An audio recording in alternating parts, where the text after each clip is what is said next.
Y'all thought it was over, huh? Hey guys, what's up? Welcome back to another episode, and I'm happy you're joining us today. And I'm also happy to be back. Yay! I think this is the first episode of the year, yeah. So, in the past episodes, we've been talking about a bunch of random things. Anyway, as you've read in the title, I would just like to point this out, honestly, because, girl, this ain't it. Okay, this is not it. So, I'm really basing a lot of these things from my experience so far because, I'm already 28 and yeah, these are some things I've just been noticing and, at this age, I know better than to affiliate with these kinds of people. So, these are the types of friends, quote unquote, you should avoid. So we've already discussed this in the earlier episodes of this podcast that, some people just really come and go. Okay, we have to accept that because we grow, we develop interest in things that maybe some people are just not into.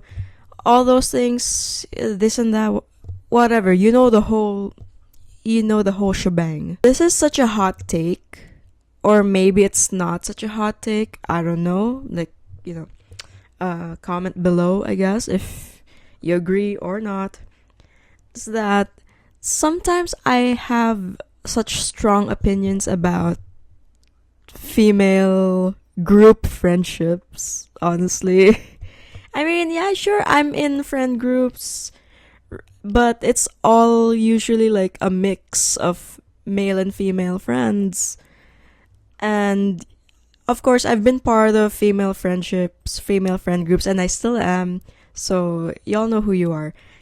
But there have been occasions in the past where, at least one person in that all-girl friend group will have this mean girl, queen bee sort of energy. I mean, I guess I could dismiss this if we were, 12 and in high school. Fine, kids will be kids, teens will be teens. But if you're already at this age where your frontal lobe is completely developed, when you're pushing 30 and you're still having this sort of thinking and you want to be the center of attention in your friend group, you want to be the leader, you want to be, just giving mean girl energy, then girl, you need therapy. Okay? A lot of us have already healed from things and some maybe are still healing from things, but girl, this hate is coming from within. I really want to, foster all female, all girl friendships, but some of y'all just making it so difficult. Okay, like, don't make me side with the men on this one.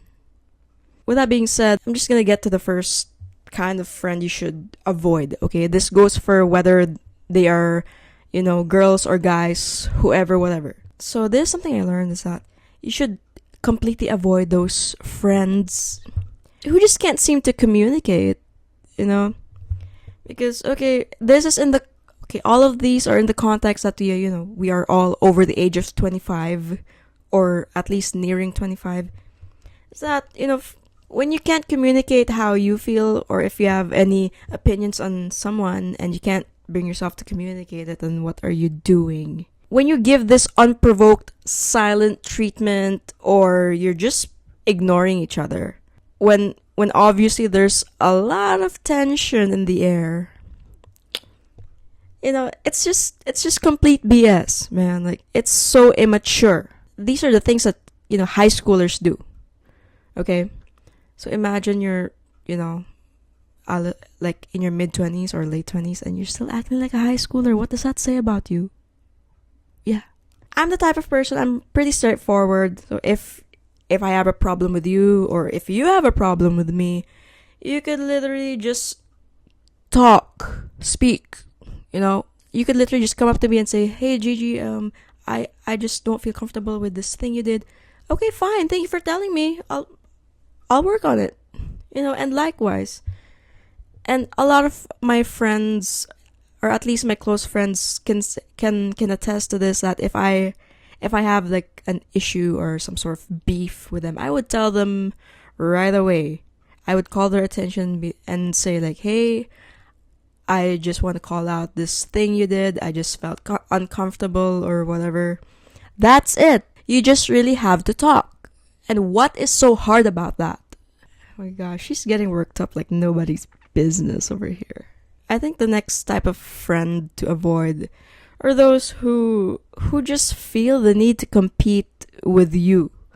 Like, you could literally be out here just simply existing, and they would treat you as some sort of tight competition. They have to one up you all the time. Girl, where's this contest that I am now apparently part of? My friends can attest to this, that I know how to be happy for others. I support them during their winning moments, or when something great comes up for them. Hey, let's celebrate. And, I just noticed that, but if it's me who's, getting something good happening or getting something good going on, some people are just oddly suspicious. If this fits the bill, if you're thinking of someone and it fits the bill, like, girl, out. Because if you can't even be happy for the achievements of others, then you must live such a miserable life that you cannot even be happy at all. Okay, I don't know about you guys, but I've been raised in a household where we celebrate the wins of everybody. We know how to be happy for others because your turn will always come up. Okay? So I don't know what's the psychology behind that, because I just always think like, okay, they're having their winning moment. Great, I'm happy for you. But that doesn't mean the lack of my own. So I can be happy for others just as how I can be happy when I'm the one winning. And speaking of competition and these things, you just have those sort of friends who are only supportive when you're at your rock bottom. Okay, they're only present when you're out here destroying your life. Because I've had a lot of these, okay? I was once at rock bottom, destroying my life every week. And then these people are just oddly so present. Okay? I mean, yeah, sure, let's have fun. Cool, let's party. But the moment I decide to better my life and, choose healthier habits and not show up to these weekly self-destruction parties, these people just disappear like we didn't know each other. If you're gonna be a true friend, if you're gonna be a real friend to someone, you're gonna be there during their ups and downs, not just the time where they're destroying yourself because you want to destroy yourself. If this friend of yours is going through some hardships and whatever, fine, let's be supportive. That does not give them the pass to drag you down along with them. You have things to do, I have things to do. Okay, I have goals in life, and it's not my problem if they want to just keep destroying their life every week and, not do anything with their lives, okay? Can we just talk about this top?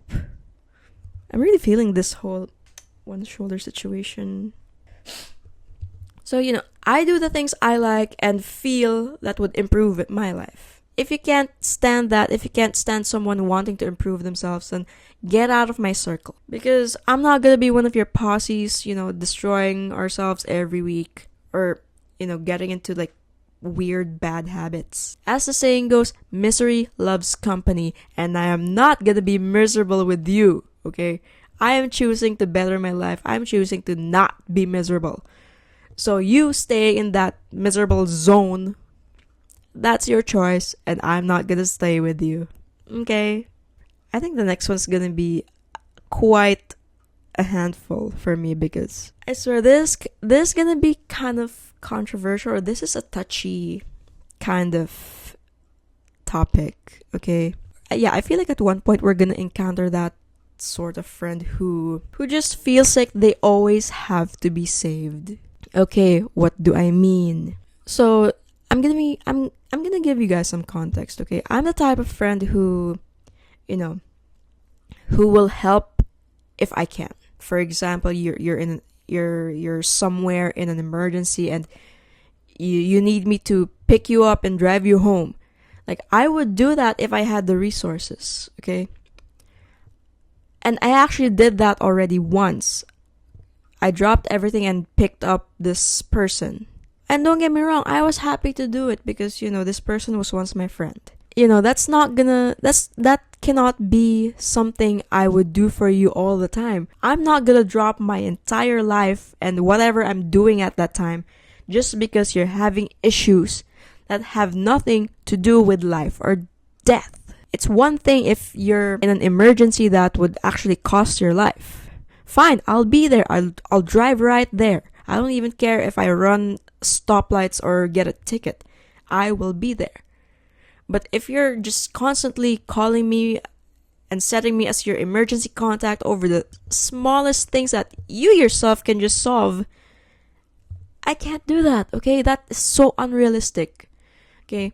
Because not everyone's gonna be there to save you all the time. You have to actually pick yourself up at one point. I'm not gonna pause my life for you, okay? I'm not gonna pause my life all the time because you need to help yourself. I'm not gonna be some sort of 24/7 crisis hotline that you can have at your doorstep as you please.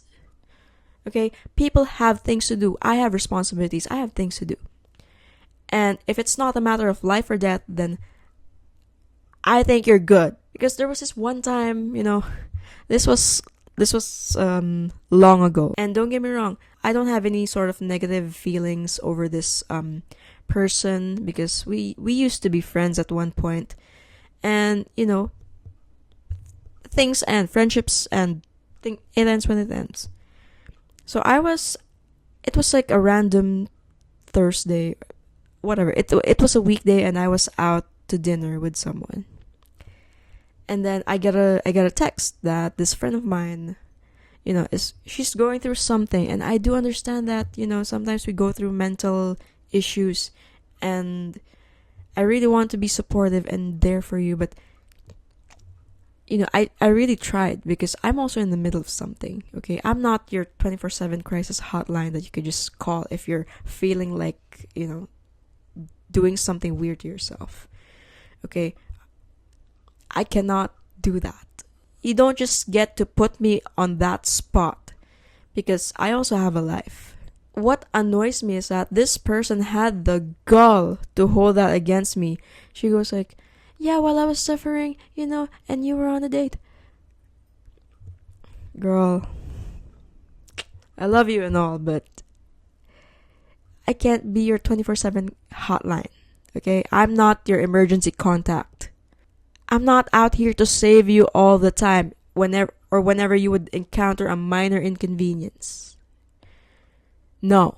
You don't get to villainize me and invalidate everything else that I've done just because I don't bend to you at that one moment. Like, yes, sure, it was a moment of need, but me not getting to do what you want me to do during that time of need does not cancel out the other things I've done for you, okay? I don't mean to take score, but damn, some people just can't comprehend that. These are like just one of the few types of people you will encounter in life, and sometimes we can't avoid encountering these sorts of people. And I guess this just really, some of those things that we have to learn and we have to experience in order to learn. The type of environment you're in, it really dictates your direction in life. Because when you hang out with people who destroy themselves on a weekly basis, or people who gossip, people who talk trash about people just because, or people who make things up, these are such low vibrational energy sort of things, okay? And if you hang out with those kinds of people, then that's a telltale sign of how you are as a person. Okay, I'm not gonna, act all clean. I was once there. Okay? But I'm saying these now because, these things can be completely avoided. Okay? Because there would be some people who will just use you and ask you to do things for them, befriend you for favors. Fine. I've been there, done that. I don't regret doing any favors for my former friends because, I did that out of my own goodness. And hey, whatever. But I'm not keeping score, okay? Just because I was doing favors for friends and, they were also doing favors for me. I don't keep score, okay? I just know that I'm doing those things because I wanted to, because I'm a good person. Not because it was also transactional and, I just wanted company because I was miserable. No. That's why at this age, now that I've just turned 28, I can say that I've done my fair share of curating the people I'm friends with. Because, like I said, if you hang out with losers, then you're gonna be a loser. You hang out with people who want to better themselves and support each other, then it will somehow reflect on your actions. At this age, really, like, you kind of just learn how to read people, and certain actions can really be like a giveaway of who they are. So, yeah. Friendships in the past years have come and gone, and it's okay. It's fine. I did what I could. I'm also admitting that at one point during those friendships in the past that I was also not the most ideal friend. But hey, we live and we learn.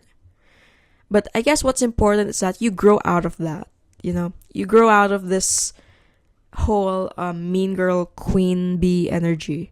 I still see them on social media. Is that because they are really out here having these imaginary haters.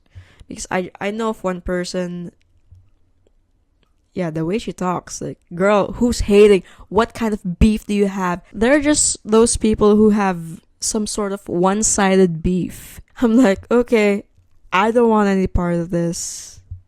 Whatever floats your boat. I hope I've made sense in the past few minutes.